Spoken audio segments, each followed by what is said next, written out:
Bible ప్రపంచంలో ప్రతి ప్రదేశం అద్భుతమైన కథను చెప్తుంది. ఈ ప్రదేశం కేవలం భౌగోళిక స్థలాలు మాత్రమే కాకుండా దేవుని ప్రణాళికకు, యేసు జీవితానికి, మన ఆధ్యాత్మిక విశ్వాసానికి అద్భుతమైన సాక్ష్యాలు.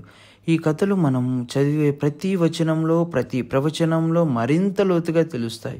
ఈ వీడియోలో మనం బైబిల్లో ప్రస్తావించబడిన పవిత్ర ప్రదేశాలు, వాటి చరిత్ర మరియు వాటి మన జీవితాలలో ఉన్న ఆధ్యాత్మిక ప్రాముఖ్యతపై విశ్లేషించబోతున్నాం.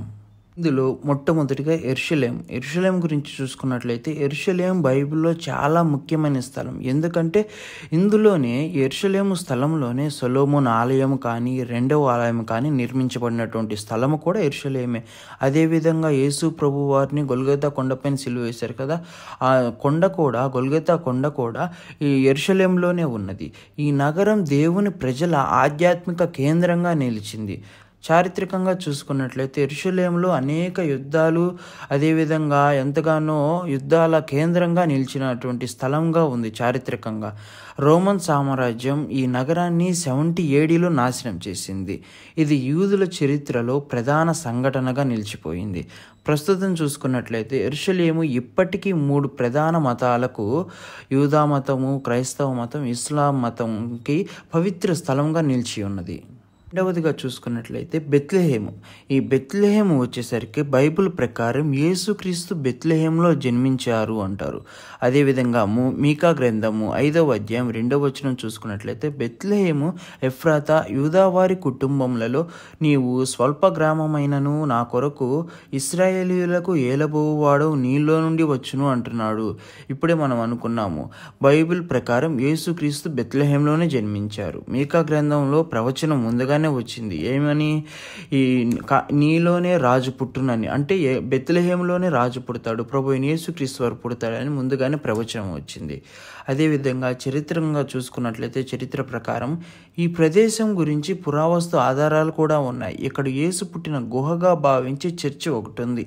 ఆ చర్చిని చర్చ్ ఆఫ్ ద నేటివిటీ అంటారు. పర్యాటకులందరికీ ముఖ్యమైనటువంటి స్థలము, ముఖ్యమైనటువంటి చర్చిగా నిలిచి ఉన్నది.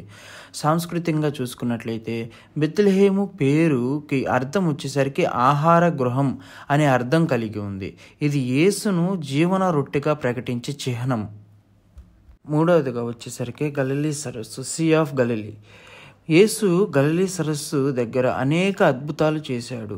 జలంపై నడిచిన సంఘటన కానీ, శిష్యులతో నావలో ఉండగా తుఫాను ఆగిన సంఘటన కానీ అన్నీ ఈ గలిలీ సరస్సు మీదే, అదేవిధంగా గలిలీ సరస్సు దగ్గరే జరిగినాయి.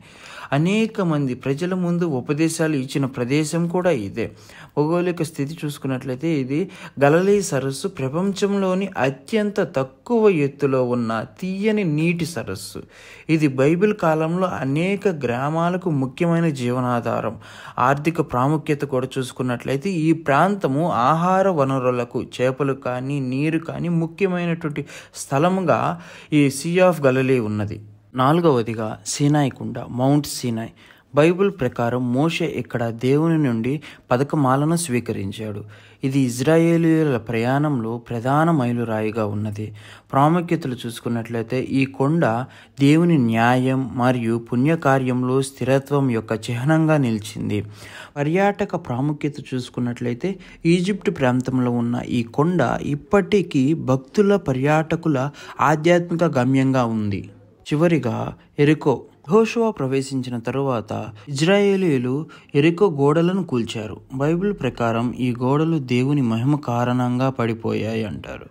అదేవిధంగా పురావస్తు పరిశోధనలు చూసుకున్నట్లయితే ఆ ప్రాంతంలో పురాతన నిర్మాణాలు కనిపించాయి. ఇవి బైబిల్ కథనాలకు సంబంధించిన ఆనవాలుగా భావించబడతాయి. చరిత్రలో ప్రత్యేకత చూసుకున్నట్లయితే జెరికోను ప్రపంచంలోని అత్యంత పురాతన నివాస ప్రాంతంగా పరిగణిస్తారు.